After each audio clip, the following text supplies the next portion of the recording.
করি। আচ্ছা, আপনার কাছে আমার একটা প্রশ্ন জানা ছিল। অনেকে লেবাসদারি হুজুর যারা আছে বর্তমানে, তারা বলে যে 12ই রবিউলের সময় তো আমাদের রাসূল সাল্লাল্লাহু আলাইহি সাল্লাম ইন্তেকাল করছে, তো আমরা ওই দিনে শোক পালন না করে আমরা আনন্দ কেন করি? এটার প্রশ্নে আপনি উত্তরটা কী দিবেন তাদেরকে? আচ্ছা, এখানে হচ্ছে আপনি ভালো করে খেয়াল করলে আপনি দেখতে পারবেন যে ওই তারাই আবার বলে যে একজন মানুষ মারা গেলে 3 দিনের বেশি শোক পালন করা জায়েজ নাই। তাছাড়া আমরাও হাদিস শরীফে দেখি যে একজন মানুষ যখন মারা যাবে তখন 3 দিন শোক পালন করা হবে। তো তারাই বলে যে 3 দিনের বেশি শোক পালন করা জায়েজ নাই। আবার তারাই ঈদে মিলাদুন্নবী আসলে আবার তারাই বলে যে একই দিনে আপনারা শোক পালন করেন না কেন, এই দিন তো রাসূলুল্লাহ সাল্লাল্লাহু আলাইহি ওয়াসাল্লাম মারা গেছে। তো আসলে আমাদের নবী হচ্ছে হায়াতুন নবী, জিন্দা নবী। তো রাসূলুল্লাহ সাল্লাল্লাহু আলাইহি ওয়াসাল্লাম দুনিয়াতে আমাদের সাহাবাদের মাঝে থাকাটাও আমাদের জন্য কল্যাণকর ছিল, আবার আমাদের থেকে পর্দা করেছে সেটাও আমাদের জন্য কল্যাণকর। এটা রাসূলুল্লাহ সাল্লাল্লাহু আলাইহি ওয়াসাল্লাম নিজেই বলেছেন। তো রাসূলুল্লাহ সাল্লাল্লাহু আলাইহি ওয়াসাল্লাম যখন পৃথিবীতে আগমন করেছেন, উনি তো পুরো পৃথিবীর জন্য, পুরো সৃষ্টি জগতের জন্য রহমত স্বরূপ আগমন করেছে। তখন সব কিছু খুশি হয়েছে, সবাই খুশি হয়েছে, সবাই ঈদ উদযাপন করেছে। তো সেই খুশিতে আমরাও ঈদ উদযাপন করি। আর আমাদের ঈমান, আমাদের আকীদা হচ্ছে আমাদের নবী এখনও জীবিত, এখনও হায়াতুন নবী, এখনও উম্মতের ডাক শুনে, এখনও উম্মতকে দেখা দেয়। তো সেজন্য আমরা আসলে খুশি উদযাপন করি, কারণ আমাদের কাছে আমাদের নবী জীবিত, কারণ আমাদের কাছে আমাদের নবী আমাদের জানাচ্ছে তো নিকটে।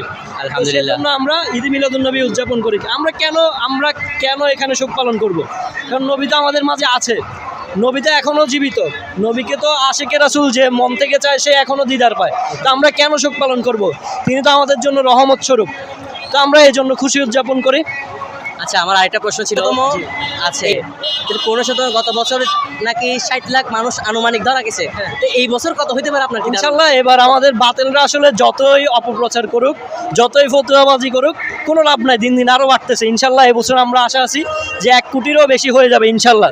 কারণ বাতিলরা যত বেশি চেষ্টা করে দাবানোর, আশিকে রাসূল আরও বেশি উজ্জীবিত হয়। আলহামদুলিল্লাহ।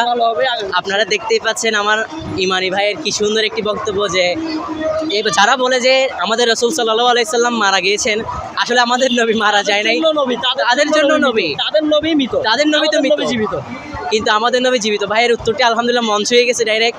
আর তাছাড়া যারা চেষ্টা করতেছে আমাদেরকে পিছনে ফেলানোর, তারা বুঝতেছে না তারা আমাদের পিছনে লাগতে লাগতে তাদের জীবন ধ্বংস হচ্ছে, সেটা তারা বুঝতে পারতেছে না। তারা মনে করতেছে যে সুন্নিদেরকে, আহলে সুন্নাত ওয়াল জামাত যারা অনুসারী করে তাদেরকে কি আটকাই ফেলবে, কিন্তু কিয়ামত পর্যন্ত এটি কোনোদিনও সম্ভব নয়।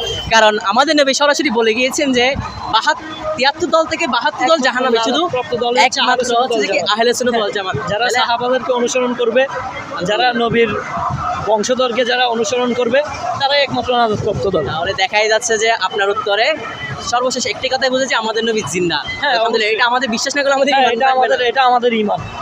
আলহামদুলিল্লাহ, আপনার সাথে কথা বলে খুব ভালো লাগলো ভাইয়া।